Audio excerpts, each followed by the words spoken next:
Salut, j'espère que tu vas bien. On se retrouve pour la météo énergétique du mois d'avril. Et comme le dit le fameux dicton, en avril, laisse le ver à soie tisser son fil. Le ver à soie, le ver à soie, vers soi. T'as capté? Ouais, t'as capté.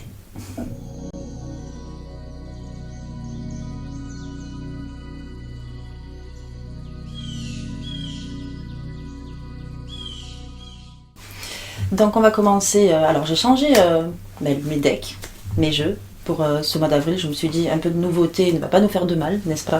Et du coup, je me suis dit qu'on allait se laisser guider pour les énergies générales, en tout cas de chaque semaine, avec l'oracle mission de vie, qui est un jeu que j'utilise pas très souvent finalement. Ah, je te montre le dos pour laisser un peu le suspense de ce qui se passe à l'intérieur des cartes. Je l'utilise pas souvent cet oracle en fait, je sais pas pourquoi. Mais là je me suis dit que c'était le moment parfait pour le redécouvrir avec vous finalement. Et puis ensuite on va approfondir chaque intention en fait de chaque semaine avec le tarot des chats mystiques. Ouais, c'est que de la nouveauté ce mois-ci. Voilà, le tarot des chats mystiques. Pareil, je te laisse le suspense des illustrations de chaque carte, même si on les verra pas toutes bien évidemment, mais j'ai envie de te laisser un peu l'intrigue et pas te montrer trop l'arrière des cartes. On verra ce qui nous sera présenté pendant ce tirage. Voilà, c'est parti.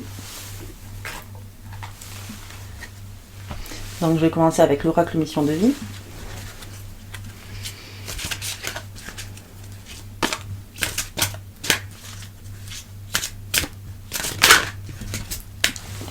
Une carte qui est tombée qui est indépendance d'organisation. Donc déjà ça nous parle un peu directement, on est un peu dans le mood déjà.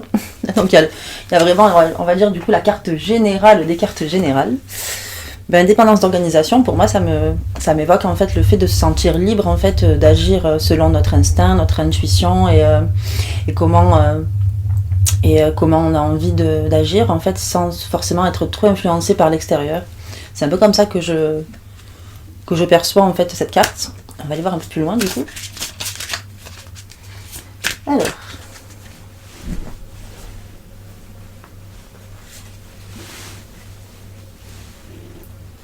J'aime bien le dos de ces cartes parce qu'il y a un soleil et une lune et je sais pas, il y a quelque chose de très... c'est à la fois des symboles figuratifs puisque le soleil a un visage, etc. Je trouve ça très joli. Et en même temps, quelque chose d'assez symbolique et aussi un peu mystérieux dans le dos de ces cartes. Je te montre. Je sais pas si tu le vois bien, mais voilà. J'aime beaucoup. Donc, première semaine. On est dans l'énergie du communicant, donc je pense que c'est assez clair déjà comme définition. Je ne sais pas s'il y a vraiment besoin d'approfondir ça. Je pense que c'est assez clair. En fait, il y a déjà une invitation à s'ouvrir, à discuter, à sociabiliser, à rentrer dans... Je sais pas, je ressens en tout cas cette intention de communiquer avec profondeur avec les autres, s'offrir le luxe de complètement finalement être soi dans cette communication-là. Oser en tout cas aborder la parole transparente, pure, et dans un espace très vraiment et dans une énergie de franchise, et pas franchise malsaine où tu vas pointer le doigt, juger et être dans cette énergie un peu de critique, même si la critique n'est pas forcément que négative d'ailleurs, elle est même indispensable aussi. Mais plutôt, en tout cas là, je ressens plutôt dans l'intention de te permettre d'exprimer tes émotions et de communiquer avec tes émotions. Et je trouve ça assez nouveau et intéressant. Nouveau dans le sens où c'est pas forcément quelque chose qu'on fait naturellement dans notre société. On n'est pas forcément dans cette énergie-là, en tout cas, de se permettre d'ouvrir ses émotions. Il y a plutôt de la pudeur qui vient apparaître assez facilement parce que c'est un instinct de survie. On a peur de paraître on a peur de paraître fragile, vulnérable. Parfois, on a peur de dégager, on va dire, une énergie de faible. Et je pense que du coup, en fait, c'est intéressant de venir avec tout ce qu'on est sans justement se poser la question de est-ce que ça sera bien perçu, est-ce que finalement la personne elle va comprendre ce que je veux réellement dire, qu'est-ce qu'elle va penser de moi, est-ce que je fais bien de faire ça. Là, ça va être fais-le, c'est tout en fait. Fais-le, sois qui tu es, totalement. Ne cherche pas trop à analyser le comportement ou la réaction de l'autre. Pas parce que tu t'en fiches royalement, mais c'est juste que ça va pas venir impacter en tout cas ce que toi tu es, ce que toi tu as envie d'exprimer en fait. Donc laisse-toi libre d'être totalement qui tu es, d'exprimer ce que tu as besoin d'exprimer, en partant vraiment de l'espace du ressenti et des émotions. Voilà, donc on va aller voir un peu plus loin avec le tarot des chats mystiques. Mais justement, quelle intention on peut poser pour réussir à poser cette communication transparente basée sur l'émotion.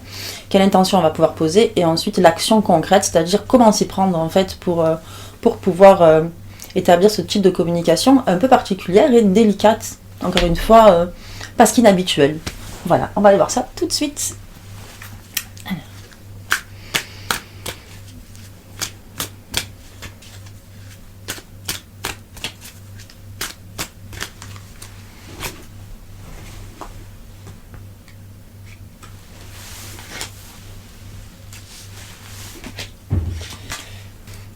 Bon, déjà, ce qu'on peut voir en fait avec ces deux cartes, donc on a le roi de feu en premier, un magnifique chat, et elles sont belles les illustrations de ces deux jeux de cartes d'ailleurs.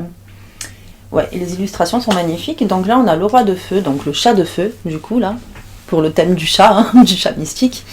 Et alors, le chat de feu, c'est établir sa puissance, c'est apprendre en fait à prendre conscience de la puissance qui est à l'intérieur de nous, qu'on a déjà, apprendre à la reconnaître, à apprendre aussi à l'amplifier pour pouvoir ensuite l'émaner en fait, pour qu'elle puisse émaner autour de nous et qu'elle devienne finalement presque une seconde nature en fait, même qu'elle s'imprègne en fait de notre essence, puisqu'elle fait partie de notre essence.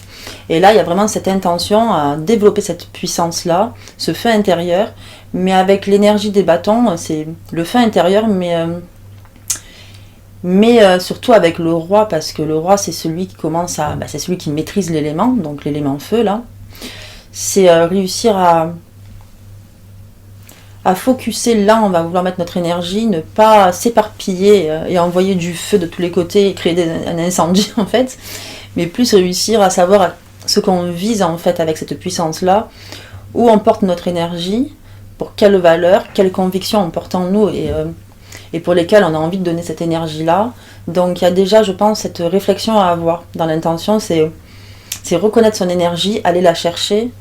Bien justement, ça tombe bien puisqu'on est passé aux heures d'été depuis quelques jours, donc le soleil est de plus en plus présent, et c'est vraiment le moment idéal pour connecter à son feu intérieur que de se connecter au soleil, tout simplement. Et vraiment, j'ai envie de t'inviter là à faire presque une méditation de connexion au soleil, pour justement connecter avec ton feu intérieur, avec ton soleil intérieur.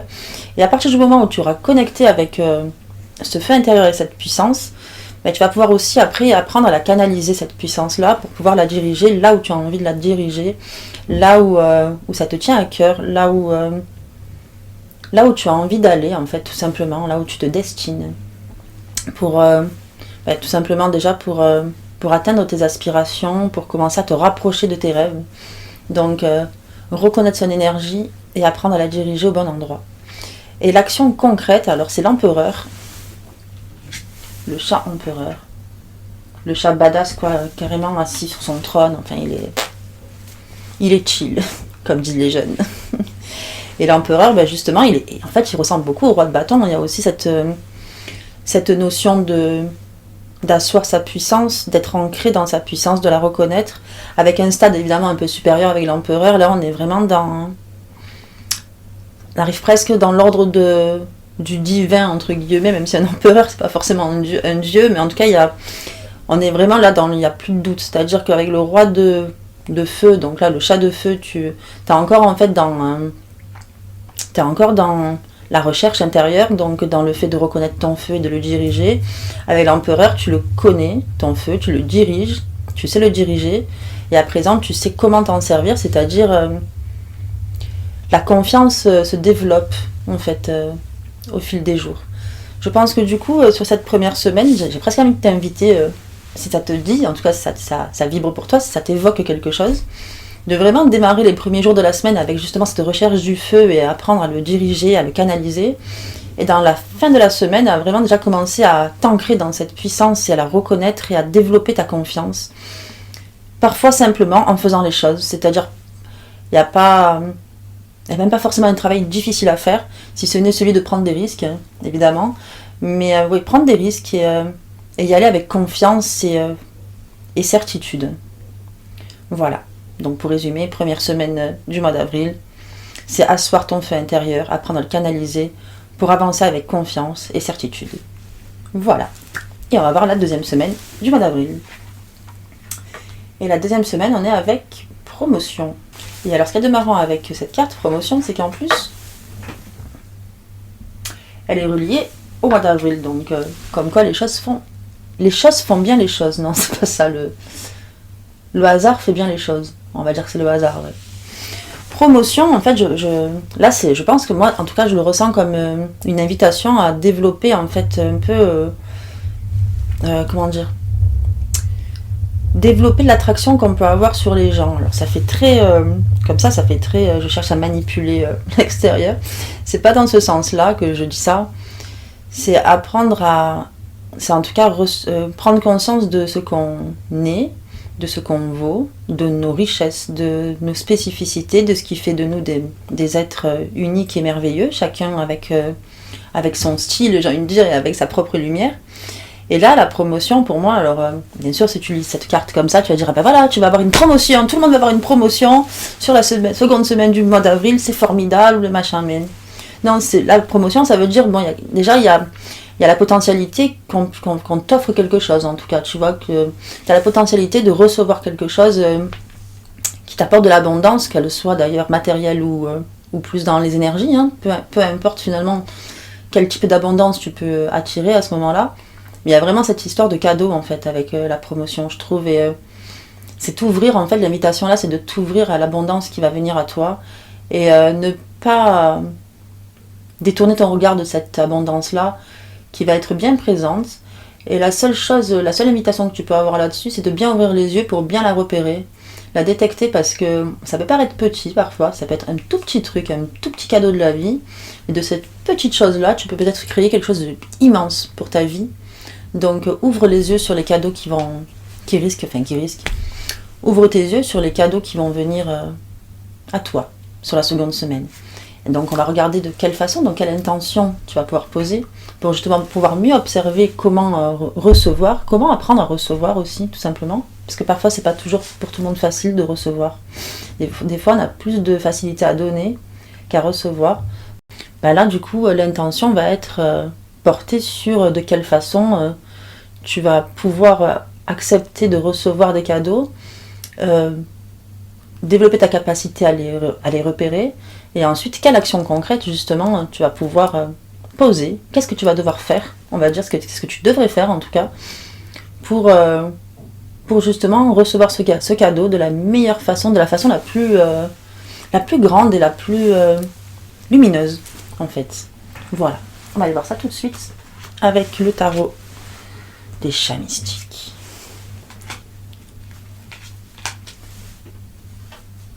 Alors... Donc déjà, on a le gentil chaton. Le gentil chaton, c'est... pour moi, cette carte, elle m'évoque vraiment, tu sais, ce côté un peu presque enfant, en fait. Tu sais, cette qualité que les enfants, ils ont à s'émerveiller de tout. Et s'émerveiller de tout et être dans l'enthousiasme quasi permanent de tout ce qui l'entoure. Tu sais, cette stimulation, cette découverte, en fait, de la nouveauté. En fait, cette découverte de la vie, tout simplement. C'est vrai que les enfants ont vraiment cette qualité-là que malheureusement on perd souvent au fil des années. Là, il y a vraiment cette reconnexion à cet enfant intérieur qui s'enthousiasme de tout et qui s'émerveille de tout, qui arrive à voir la beauté de la vie dans toutes ses dimensions, dans les plus petites et les plus subtiles en fait parts, que dans les plus grandes. Donc quel que soit le cadeau que tu reçois, il y a cette invitation à poser l'intention d'être émerveillé par ce que tu reçois. Par n'importe quel petit présent. Chaque petit présent, il va avoir son importance pour ton évolution par la suite, pour peut-être ce que tu as envie de concrétiser ou traverser ou vivre ou ressentir. Donc déjà, dans un premier temps, l'intention qui est posée, c'est reconnecter à ton enfant intérieur, celui qui s'émerveille, qui est curieux de tout et qui est stimulé par tout ce qui l'entoure. Et l'action concrète à poser, donc quoi faire pour réussir à connecter avec cet enfant intérieur. Bah alors on a le chat, tout simplement. Et c'est marrant parce que je trouve que le chat, en fait, qui est l'équivalent du fou dans le tarot plus classique, mais c'est vrai que le chat, en fait, il est fou. Je veux dire, c'est un animal qui est un peu fou quand même. Souvent, il peut passer 4h15 à dormir sur un canapé, puis d'un seul coup, il ouvre les yeux comme ça, et puis il se met à courir, et il lève la queue comme ça, et puis il speed. Enfin, je veux dire, il a un côté, il passe d'un extrême à l'autre en 4 secondes. En fait, c'est ce qui fait son charme. Hein. En tout cas, c'est ce qui fait partie de ce qui fait son charme. Donc là, le chat, donc le fou, c'est vraiment l'invitation à être... Ah, si tu veux, en fait, c'est vraiment ce truc de faire tout ce que tu as envie de faire. Tu as envie de faire un truc, fais-le. Il y a un film qui illustre très bien ce propos, c'est Yes Man, avec Jim Carrey. Je sais pas si tu as vu ce film. Si tu l'as pas vu, je te conseille d'aller le voir parce que en plus d'être super drôle, ben, il illustre parfaitement bien la carte du fou. C'est un gars, en fait, il dit non à tout dans sa vie. Et je sais plus, il va avoir une sorte de gourou. Alors sans te raconter l'histoire, je te dis juste le début, en fait, le synopsis, comme on dit. En gros, il voit une sorte de gourou qui lui dit, ben, dorénavant, tu vas dire oui à tout. Et donc, ben, évidemment, sa vie prend une autre intensité, du coup. Et en fait, le fou, c'est vraiment cette énergie-là, c'est presque ça, cette énergie de dire oui à tout. Alors après, évidemment, on est dans la vraie vie, on est dans la réalité. Donc, c'est intéressant quand même de faire ça avec une certaine forme de sagesse quand même, et une prise de hauteur. C'est du coup, là, l'invitation réelle, c'est... faire confiance en ton intuition, en tes profondes envies, à ce que tu as envie de faire, d'essayer, de tester, de découvrir, de traverser. Et dès que tu ressens cette envie, qui est vraiment là, dans ton cœur, et dans tout ton être d'ailleurs, qui part de ton cœur et qui émane dans tout ton être, dès que tu ressens cette sensation, fais-le. Tout simplement, fais-le. Et ne réfléchis pas trop au risque que ça peut engendrer, à l'échec que tu peux vivre, ou au contraire à la façon dont ça peut changer ta vie, et que d'un coup tes habitudes vont être bouleversées. Ben justement, non. La carte du fou, elle t'invite à ne plus penser aux habitudes, à vivre à vivre comme s'il n'y avait pas de lendemain, en fait. Tu vois, c'est plus dans cet esprit de j'ai envie de le faire, je le fais, quoi. Point. Donc voilà, pour la seconde semaine du mois d'avril, on est vraiment dans le fait d'accepter de recevoir des cadeaux, de se permettre de les observer, de les voir. Et ces cadeaux-là, en fait... selon moi, en tout cas, ils vont être reliés au fait de te sentir vivante et vivant à nouveau. Voilà, pour la seconde semaine du mois d'avril. Et on va aller vers la troisième, sans plus attendre, avec la lame du travail collectif. Ah, le travail collectif. C'est tellement une notion touchante, je trouve, et qui peut être tellement remplie d'amour, de liens, de cohésion, de solidarité. Et à la fois, ça peut parfois tellement mener à des disputes, des désastres, des divisions. Là, on va sans doute être invité à apprendre à travailler collectif dans l'acceptation de chacun, des points de vue de chacun, du passif de chacun, des perceptions de chacun, des intentions aussi. Et apprendre à accepter toutes ces différences et finalement ces variétés de points de vue pour en créer une sorte d'égrégore puissant en fait d'amour, mais d'amour dans le sens vraiment on est relié à quelque chose de plus grand qui dépasse j'ai envie de dire presque la réalité dense dans laquelle on est, concrète. Ça va au-delà. Je perçois dans cette énergie, d'ailleurs, il y a la planète Terre, hein, donc voilà, il n'y a pas de suspense. Pour moi, je ressens vraiment cette invitation à travailler ensemble avec nos différences pour aller asseoir notre amour de la planète, en fait, de la Terre. Donc oui, c'est le danse, mais c'est au-delà du danse, puisque la Terre est dans l'espace. L'espace qui nous relie plutôt aux énergies plus subtiles, en tout cas à tout ce qui est un peu plus difficile parfois à percevoir pour un cerveau rationnel. Là, on est vraiment à travailler ensemble pour redonner vie à celle qui nous a donné la vie. Je vois vraiment cette invitation-là sur la troisième semaine du mois d'avril et alors ça me rend très heureuse de voir cette carte personnellement. Donc on va voir quelle intention on peut poser et quelle action concrète. Je crois que tu as compris, intention, action, je crois que tu as capté, hein, mais bon. Alors.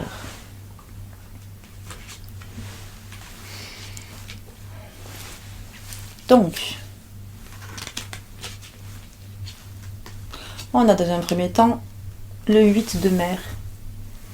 Le 8 de mer, c'est le 8 de coupe dans le tarot classique. Et là, on est, encore une fois, on est vraiment dans l'invitation de ressentir les choses, d'être dans l'émotion, dans le ressenti émotionnel à nouveau. Vraiment, il y a encore cette invitation à connecter avec nos émotions. On est moins dans l'introspection que les mois d'avant, là. Là, on rentre dans plutôt l'extériorisation de ce qui nous traverse, de ce qui nous anime, et de l'ouvrir, en fait, aux autres. Et le 8 de coupe, c'est prendre, en fait, ses émotions et sa sensibilité comme un cadeau, justement, aussi. Ne plus être victime de ses émotions, mais au contraire marcher avec pour défendre ses convictions, pour exprimer ses ressentis, pourquoi on défend telle ou telle valeur plus que celle-ci, qu'est-ce que ça anime en nous, qu'est-ce que ça nous fait ressentir, qu'est-ce qui émerge dans nos émotions, et quand on parle d'émotions et de partager, c'est pas forcément que de parler, c'est aussi de le ressentir réellement quand tu le dis, en fait. Ça va au-delà de dire des mots.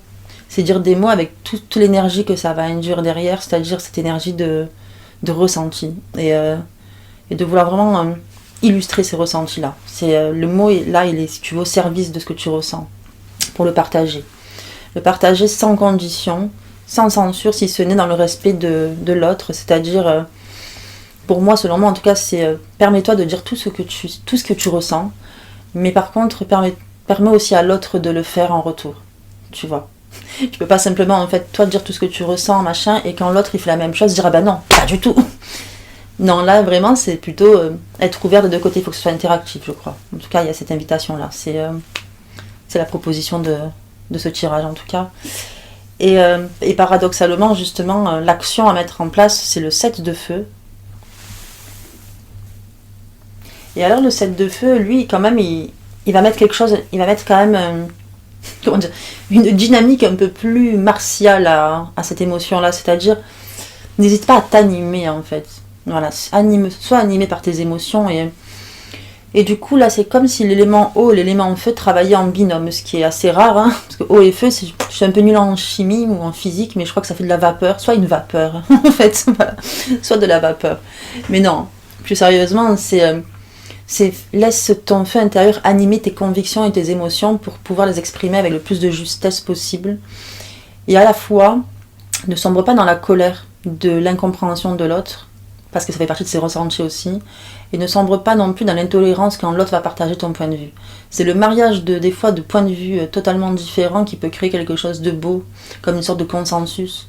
Et je pense que ça peut être chouette. Je ne dis pas que c'est facile et qu'on va y arriver en claquant des doigts dans la 3e semaine du mois d'avril. Mais en tout cas, c'est une invitation à un travail qui est super intéressant. Et qui, je pense, en tout cas de mon point de vue, et je peux me tromper, mais qui, je pense, risque de prendre beaucoup de temps. C'est-à-dire que ça va pas se faire d'un seul coup, ça va prendre peut-être des années, des siècles. Je sais pas, mais en tout cas, c'est bien de commencer à essayer de faire ça, d'aller vers ce chemin-là. Voilà pour la 3e semaine du mois d'avril. Et on va clôturer avec la 4e semaine du coup. Le guide des traversées. Le guide des traversées, ça c'est à la fois très puissant et très particulier à interpréter cette lame-là, je trouve. Parce que pour moi, ça m'évoque vraiment l'invitation à se laisser inspirer par tout, par le tout en fait.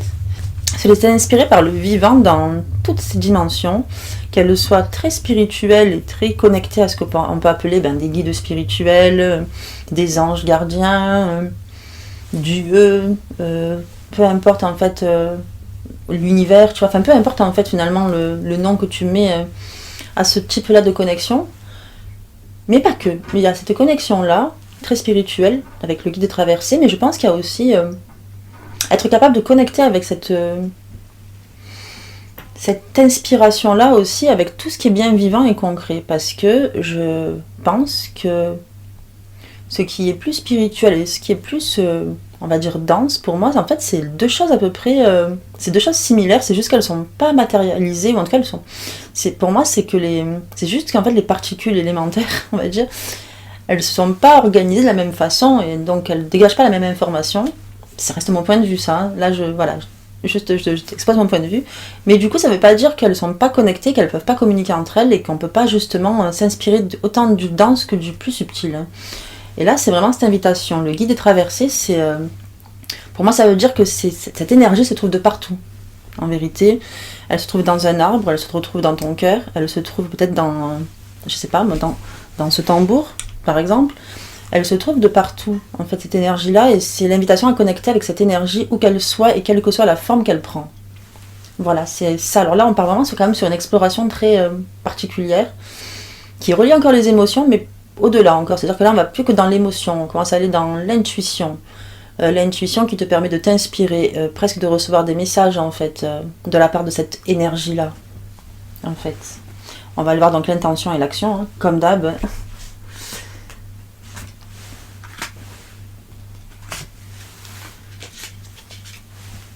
Petite pierre là, attention, hop, voilà. Donc, l'intention et l'action. Donc on a déjà dans le premier temps le 6 de mer. Le 6 de mer. Le 6 de mer, c'est... on est encore dans les émotions, puisque la mer c'est l'élément eau, donc c'est la coupe en fait dans le tarot classique. C'est se laisser porter par ses émotions, encore se laisser transporter, se laisser nourrir même. Il y a vraiment beaucoup d'histoires d'émotions et d'expression de l'émotion en avril. Hein. Vraiment. Il y a vraiment cette notion de se laisser porter et nourrir en fait par ce qu'on nos ressentis, nos émotions, pour pouvoir justement recevoir l'inspiration, on va dire entre guillemets, divine. Je sais que pour certaines personnes, ça peut être un peu bizarre comme terme, mais pour moi, l'inspiration divine, c'est ce qui nous constitue en fait, nous, le vivant, enfin tout, ce qui nous a créé en quelque sorte, quel que soit le nom qu'elle peut porter, cette création-là, enfin cette inspiration-là plutôt, donc ce divin. Mais là, c'est se laisser porter par les émotions pour se laisser inspirer. C'est-à-dire que dans ces émotions, se laisser un peu transporter, ressentir en fait, sentir un peu encore dans cette notion de vie, mais ouais, d'être vivant, mais d'être vivant dans tout ce qu'on ressent, être vraiment à l'écoute de ce qu'on ressent. Ne pas essayer d'occulter, ni de zapper, ni de passer vite à autre chose, mais quand tu ressens quelque chose, observe pourquoi tu ressens ça.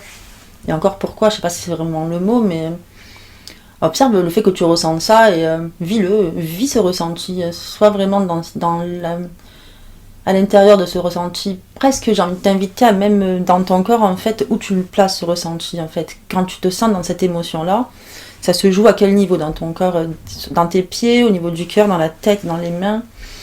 Où se trouve en fait cette sensation? Elle est où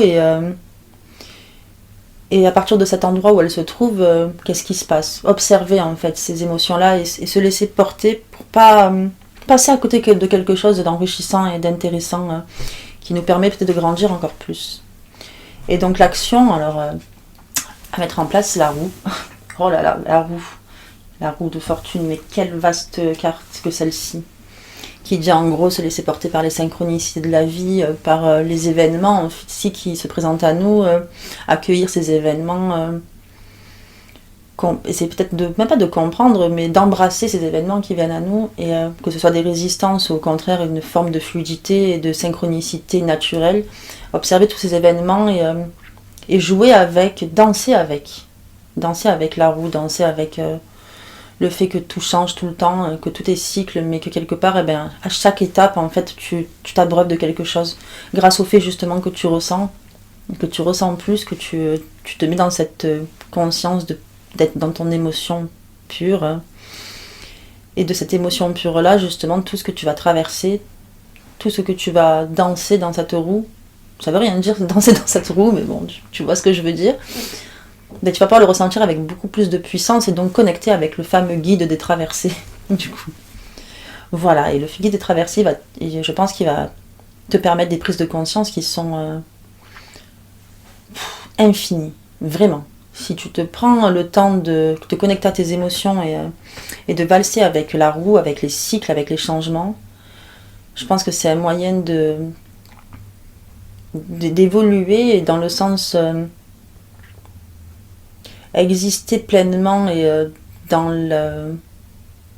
exister tellement dans l'enthousiasme, l'acceptation, la joie et l'épanouissement que du coup je ne peux que t'inviter en fait à traverser ça, c'est très aventurier le mois d'avril, je trouve.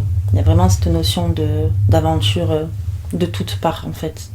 Autant la première semaine avec cette connexion à son feu, à l'ancrage de sa puissance, l'ancrage de son feu intérieur pour le faire émaner avec à la fois sérénité, confiance, sagesse et tranquillité, mais en même temps en dégageant une présence très charismatique en fait.